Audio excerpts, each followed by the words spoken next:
Okay, welcome to Closeted Mass Healer. And as my mother was saying to the courts that I was an unfit mother for me being raped and me lying and, using my situation against me, I'm just here to tell anybody that's been through this, a parent that has used or anybody, an authority figure that has manipulated and used the situation to their advantage. And I'm going to tell you through my story how my mother became just crazy and having Stockholm syndrome, lawyers suggesting this in the court of law and the judicial system and nobody doing anything about it. But it was gross injustice. It was what I went through was gross injustice. It was violating my parental rights, and I'm here to tell the world what happened, and I'm not afraid. And I want every judge, every lawyer to be held accountable. Every organization such as the Masons and the Eastern Stars to stand up, and all of those that are good, you're going to be forced to even come show up and protect what you built, because you got some bad apples where you at. And that's all I can say, because I know, like with some police officers, every police officer ain't bad, because it's an officer who helped me. She pulled me over, did her job, and got me a room, a place to stay. I'm in the hotel right now because of an officer who I want to be, she need a badge of honor for what she did for me and my dog, because my son died and I need it. And my daughter, she's gone, she's in college. Anyway, at the end of the day, my son was taken from me at the age of 19. My mother abused me, beat me my whole entire life. I was raped several times on different occasions, from cousins to uncles to anybody that could possibly get their hands on me. And I just been hurt. I lost my virginity at 19 because I never wanted a man to touch me. And how that happened, I don't know, but I declare it was through magic. I had my son, Samarian LeRae Lawson, when I was 19. My mother had a restraining order on me, in which I didn't get dropped until the year 2003 in Manatee County in Florida. And my name is Shalandra Tamira Houston. I have been ostracized, I have been beat, I've been hurt, I've been raped, I have been gang stalked, I have been homeless my entire life. And when I even won my money, I only had money for as long as my lawyers and my mother would allow. My mother had put me out when I was pregnant with my son. I was living from shelter to shelter. In fact, when my son went to All Children's Hospital, I was living in a shelter down the road. I was then invited to live at the Ronald McDonald House. My son was born with a rare heart condition called tetralogy of Fallot. 1 in 1 million children are born with this heart condition.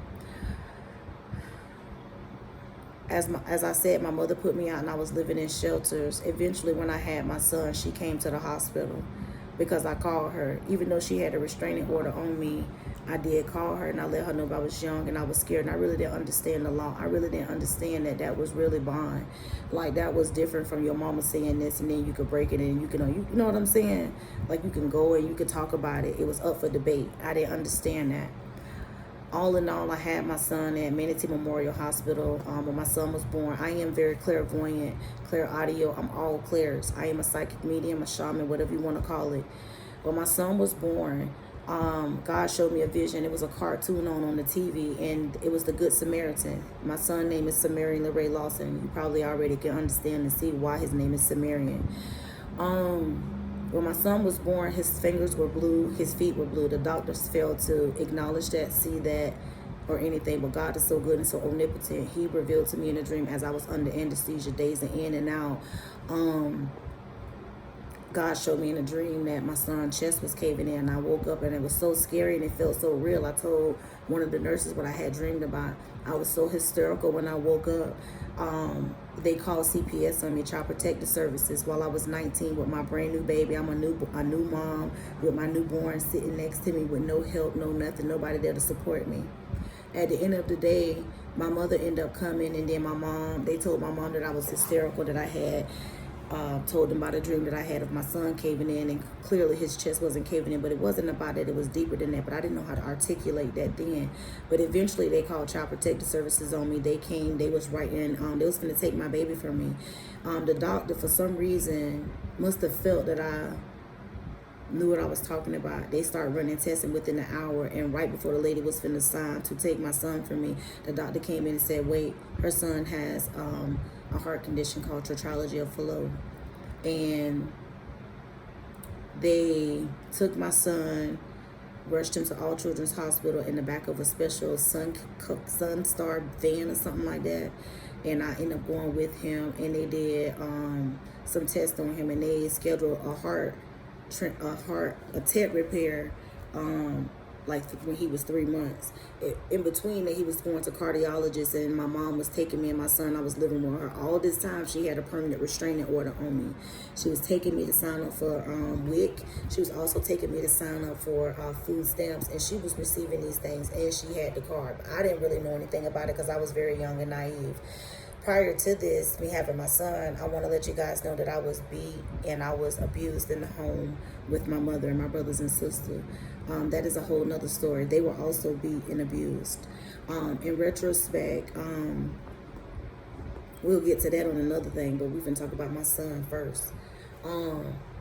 As she was taking me back and forth to the cardiologist, eventually one day my son tongue was blue, and he said that he needed to get an emergency TET repair, as they were running tests on him and seeing that his heart rate was fluctuating, and his like some type of air wasn't getting inside of his body, his blood, and I think it was like 70%, I remember them saying.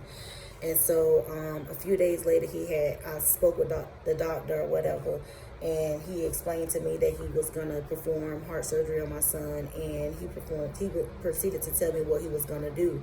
It was a TET repair, the left ventricle was thin or whatever, and whatever, he wasn't just telling me what he was going to do, and that the nurse that was working with him, he trusted her to work with him because she even babysat his kids, and that he was going to take care of my son, quote, just like he will be taking care of his own daughters, quote.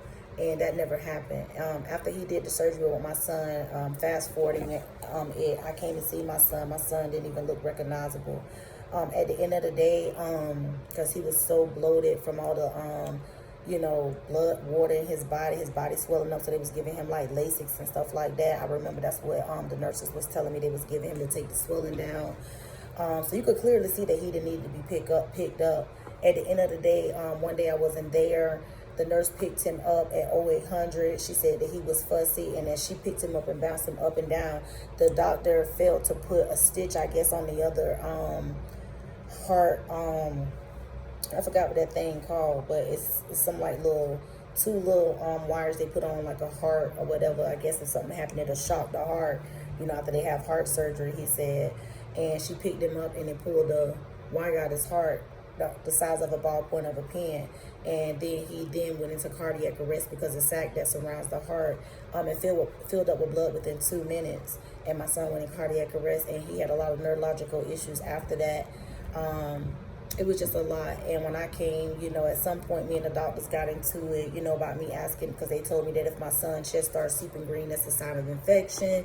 I told the nurses about it. They got on the defense. They wanted to argue with me. And my mom used this situation to her advantage to impose what she had been imposing on me upon me, telling you guys that I was abused when I was younger. She was putting me in homes. She was getting checks from the government for me every month, putting me in homes. She's really benefiting from my downfall with things that she had created with her abuse, and taking advantage of her position of power, of having the upper hand, of being a parent, of, dictating my life, and then dictating whatever situation that she had created to sabotage me or abuse me. And I, anytime that I would refuse to be susceptible to the abuse, I would get Baker Act, dismissed, she would make lies upon me and say I'm crazy, this and that. But we'll get into that. Forward and back to my son. After they pulled the wire out of his heart or whatever, God also showed me a vision of the lawyers to get. It was crazy. They were Jewish lawyers, and one of them was a black male. And he was the first African-American lawyer in Manatee County, who has since passed, and I send my regards to him as well and his family, in retrospect. In regards to that, moving forward, I didn't mean to bring that up, but I had to, because he was a, active party. He was also a family friend. His sister or cousin actually married my grandfather, so there was a conflict of interest there anyway. Nobody acknowledged that, but he got his hands dipped into it. But so family money, that can cause a lot of strife, and it did just that. and I was a target, and not even knowing that I was a target, but I became a target. And I just was starting to get ostracized, bullied in all kind of ways, as I said, I was living on and off homeless, going through this whole situation, no stability, my son being in the hospital, and then they banned me from the hospital at some point, me and the doctors, getting off of that. I mean, they banned me I went to go see my son when they got into it with the nurse, and I had been getting into several situations with the nurses. They had called me a nigger, all kind of stuff. And I had that recorded. That's how I won the lawsuit or whatever, the malpractice. And the malpractice lawsuit at the end I'll tell you about. And so I had like recordings and stuff, and I would let the lawyers hear it or whatever. In some kind of way, they proved in the court of law that these people were lying, and that paperwork was doctored. And at the end of the day, as I got banned from the hospital, my mother had a permanent restraining order on me. And so they utilized that to impose the gross injustice of violating my parental fundamental rights to my son. And because I was naive, and they used it to their advantage, they discharged my son from All Children's Hospital to my mother. My mother had a restraining order, which she imposed upon me now that she had my son, because she seen a meal ticket, she seen lawyers, she seen doctors, she seen money. And she took that situation to manipulate it to appease her greed, and along with my brothers, my sister, my pastor, my aunt, judges and lawyers, and they split the money up. And through this process of me telling you guys what happened, you'll see how I have been beat, why these marks and stuff are on my face from stress, anxiety. I can't sleep. I have insomnia. Sometimes I eat, sometimes I don't. I bite the ends of my cheek, my fingers. I dig in my body. I can't look people in the eyes. You can see I stutter sometimes, but I have, got a lot of mental issues from what has happened, like trauma, PTSD, what's happened to me and my children. My daughter has also suffered through this. At the end of the day, I end up, not being able to see my son. My mother was starting to impose her will to keep me from seeing my son, because they released my son to her from the hospital, and she started imposing a restraining order. And every time I would come see my son, she would call the police on me, and I would go to jail. My name is Shalandra Houston. You can look it up in Manatee County. You can go to Manatee County Clerk of the Court, and you can look up how many times I've been to jail, and I've never been prosecuted for anything with her, and I've always been released. I go to jail for felony accounts. I go to jail for misdemeanors, and it all says dropped. And so you can see that something has been definitely going on in this case, and I would like anybody out there to look into it that's going to be truthful, honest, because I promise you I'm very spiritual. If you're not going to do right, don't even bring your ass over here. I mean that shit with all due respect and humbleness. She would not allow me to see my son. She was calling the police. I was being arrested through this, and eventually my due process rights were violated through all of this. I ended up in 2003. My son was born in 2003, actually. Actually, I got the restraining order dropped in 2004. A whole year of trying to go see my son, going back and forth to, jail and stuff, and having to think about, okay, I got to be out here for my daughter, and then I still need to go see my son. And then she would only call the police when I would not have money to give her. She's been extorting money, food stamps, WIC from me since I was a child. A lot of times, if they put two and two together, when I was homeless, how was I getting WIC and cashing the WIC out? Where am I going to house milk? Where am I going to house juice? Where am I going to house eggs if I'm homeless and I'm living in shelters? Those were the only times that I could see my son. When I didn't have those things, she would call the police on me. She would bait me over there and then call the police. And when I called home to that, I started doing things differently. And that's when, like I said, the next year, I ended up getting the restraining order drop. I showed the judge pictures of her and I ended up, I was petitioning the court, but I think I got it dropped in 2004 or 5, 6, something. But I ended up getting it dropped at some point. And when I got it dropped, I had pictures with, you go to Walmart and you buy the pictures and they had like dates and times on the back. God had showed me that in a dream. He said, that's how you can get a restraining order dropped. Yes, I'm a believer. This is why I believe God. This is why I tell y'all can do anything y'all put y'all mind to. Y'all can get through insurmountable odds. I'm still here. I'm here because I'm here to tell you guys. I'm here. This is my testimony for you, so this is something for you to hold on to. Never give up. Never give up. Get up. Do something about it. Whatever you can, God will do the rest. He be exposing the enemy when they don't even think they being exposed. When they say it ain't no trail, it's always a trail. Get in alignment. Get in alignment with God. He will show you. So anyway, moving. I gotta get it out, y'all. I love y'all, but I gotta do this too.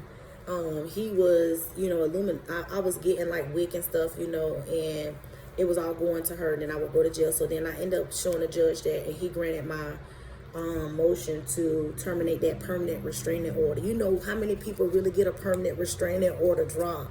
So I had to have hardcore evidence. She co-signed for my Pontiac Grand Prix GT.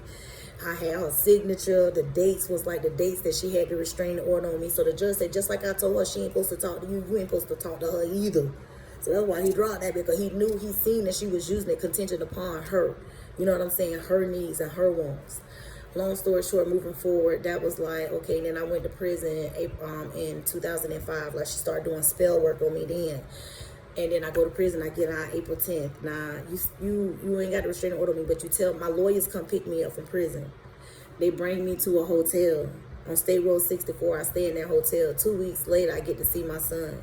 In the meantime, I'm going to get my daughter all this shit. I'm getting everything situated. I'm getting somewhere to stay. I'm getting a car. I'm getting a phone. I'm just getting that right.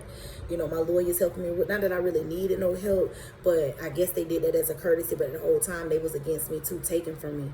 And the investigator of the law firm was helping, the private investigator, for whatever reason. Anyway, long story short, my mama found a way to fuck that up too. Long story short, I ended up getting an apartment. My mama conveniently had this dude waiting for me when I got out. He was coming from a recovering addict, place in Sarasota. And she was like, oh, you better be with him because he prayed for you. And that's a good man. You know what I'm saying? You trusted your mama. You young, you naive. You know what I'm saying? So I get with him. He an alcoholic. He starts stealing from me, taking from me. You know what I'm saying? Just doing a whole bunch of stuff. Screwing my friends, my cousin. I caught that on a recording from when I was going to MCC. I had done, it's State College of Florida now. But I had bought a recording because I had already had a premonition of her. I let her and her son come stay at my house rent-free. Took care of them, gave her money and everything because she was my family. But naive, I had to learn over time. And people took advantage of it. They knew who I was naturally at heart. Mind you, the whole time my mama got my baby, I'm staying with my auntie. They kicking me out, beating me up, telling me that my daddy ain't my daddy, and you know what I'm saying, and just being mentally abused and physically abused everywhere I went. Me and my daughter staying with my mama. It was just like she would let my daughter come there, but she wouldn't let me come there. But I feel like she was rooting all our ass up, and she just wanted to see my family just split apart. At some point, I get a lawyer. I start dating a bail bondsman or whatever.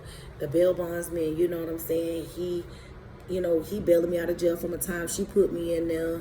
I just spent numerous of money getting in and out of jail, and through that, being taken advantage of by different officials and people in positions of power.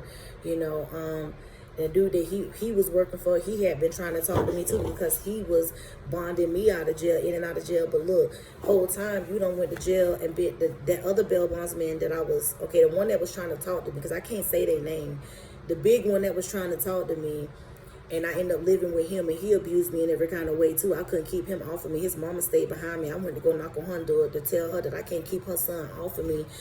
I'm living in my car, tired, it's hot. I'm just being beat spiritually. Go live with him. You extend your hand. You taking me on shopping sprees, this and that. You feeding me. You doing this and telling me, whatever. You know what I'm saying? But you're using the situation against me, too. You want to do is lay up and fuck on me all day, and I'm tired, bitch. I'm nervous for even fucking with you anyway because I smoke reefer. I got where I go get my reefer from.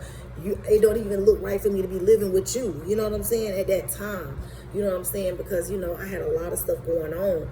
And at the end of the day, I'm still trying to fight to get my son. At this point, I stopped going over there because I don't want to go to jail no more, but I don't know what else to do. I don't petition the court. Every time I petition the court, for some reason I'm losing, and my fundamental parental rights are being violated. Gross injustice is happening. I fought for my son until, he died. You know what I'm saying? I never even got him back, and right before he died, that summer, they terminated my rights to my boy. And again, like I said, it was a gross injustice, and my fundamental rights were what is it called? Violated. I got all my paperwork still. I'm gonna start posting that shit. I'm finna start just flashing shit. I'm finna start flashing it on shorts. And I want the world to see what's going on. So I want y'all to know I ain't lying.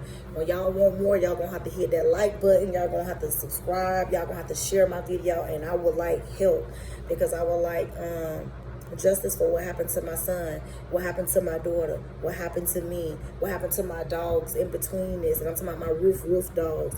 I lost many of dogs, and as you know, dogs can be a man's best friend, and through this, they have played a predominant role in my life.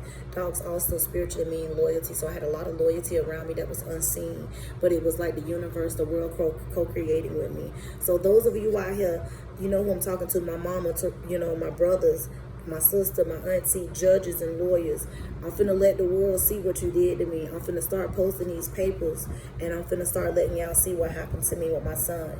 And whatever lawyer want to get on here and fix this, I would like for y'all too, because everybody need to be held accountable. I'm burning I want the world to know who I am, because I want y'all to know how I get that. I don't even know, I ain't gonna do it like that, because y'all will never understand.